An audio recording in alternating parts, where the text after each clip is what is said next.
guys, welcome back to our channel.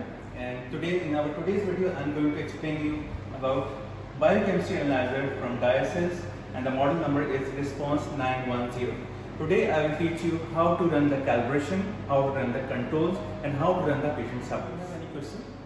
Yeah, how many tests we can run in this machine? Okay, in this model, because this is Response 910, the speed is actually 150 tests per hour. But I would like to explain about it. If you are going to use single reagents, for example, like glucose, it has only one reagent. This is called the mono reagents. So if you are going to use a mono reagent, then its speed will be 150 tests in 1 hour. And same as if you are going to use another reagent, like for example urea, where you have two reagents, R1 and R2, then its speed will be 100 tests in 1 hour. And usually you know that whenever you are running any sample, you have some mono tests, some are bi-reagent tests, for example LFT, RFT profile. So which means you are going to run like a mixture of it. Some are mono reagent, some are bi-reagent. So its speed will be 135 in 1 hour. So mono test, 150 tests in 1 hour. For bi-reagent test, 100 tests in 1 hour. And for a mixture of it, 135 tests per hour. Do you have any question? Yeah, I have one more question. What is the capacity of reagents and samples? Okay, in this machine, same time you can run 30 samples and 30 reagents. You can see this position. It is, I'll show you. Can you focus this one? So here you can see that we have 30 positions for the samples, like here, and same as these all are sample positions. So you can see that it's marked up to 30. Same as here, it's marked up to 30. So same time 30 reagents and same time 30 samples we can run. And another thing is that here in this machine, in one position you can keep both together. Like in some machine we have to keep at one position R1 and another position R2, but in this machine it's a twin containers already there. In one position it will occupy, but you can keep two samples, two reagents together. To replace the cuvettes. So this portion you can see that this portion is for the cuvettes. So just open like this, and here you will find the cuvettes. In this machine there are total 7 segments, and each segments you have 15 tests. So these are called the segments. So let me show you how to replace it. So first of all, we'll check on the screen. Here this is screen. This one shows the segments, and here you can see that this one is used and this one is used. So let me click here, replace segment. So here you can see that it's showing that segment number 5 is used. So I will just click here, for example, like this, and then here number 6, number 5. So this is number 5. So I will remove this. So you can see that it is already used. This one I'll keep here, and I will replace with this one. So these are the segments. This one set having 240 tests. So I will take another one, and here, from here, I am not going to touch from here, never touch from here, always hold from here, and like this. That's it. This is the way how to replace the cuvettes. After that, here, click OK.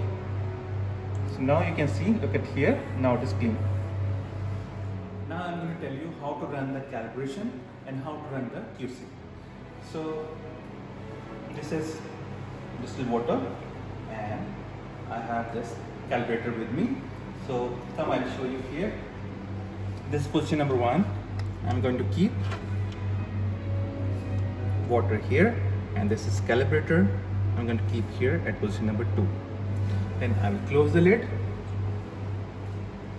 Okay. So let me show you how to run it.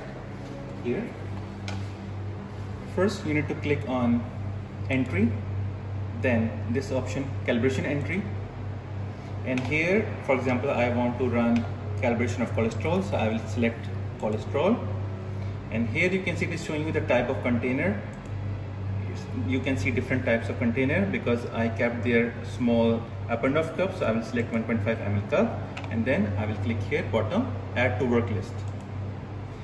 Then click here on exit, and now click on work list, So here it is. So here you can see that it is showing that CAL. CAL means that for calibration.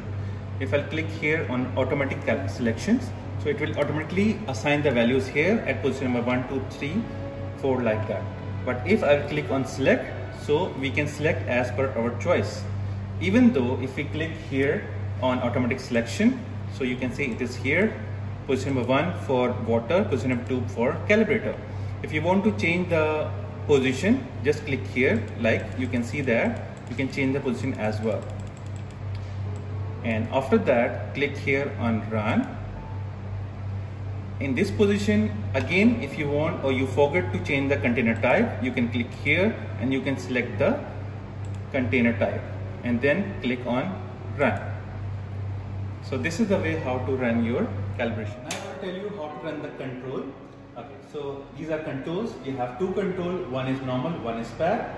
Normal is called true lab N and the high level is called true lab pair. So I'm going to run this one, and normal I'm going to keep at position number 3 and the higher one I'm going to keep at position number 4. So let's start. Here on your screen, click on entry. Then you have to click on control. Then select the test you want to do it. For example, I want to do the calibration of alkaline. Click on AP. Here, same like calibrator is also asking you the same thing. What is the size of the container? So I'm going to select 1.5 ml cup and then add to work list. Then exit. Again, work list. And here we are going to select the position. So I'll just click here and then you can see that I kept the normal at position number 3. So I will change its position to position number 3, and high level I kept at position number 4. So I change it to position number 4. Now I will click on run, and then again same like calibrator, if you want to change the container type, you can change the container type and then run. So this is the way how to run the controls. Okay, let's start how to run the patient samples. In entry, we have two options. One is routine entry, one is emergency entry. So first, let's click on routine entry. In routine entry, here you can see all the parameters are here. So let's start with registration ID. So let's enter anything like 1, 2, 3, your first name, your last name, gender, age, whatever you want, you can add here.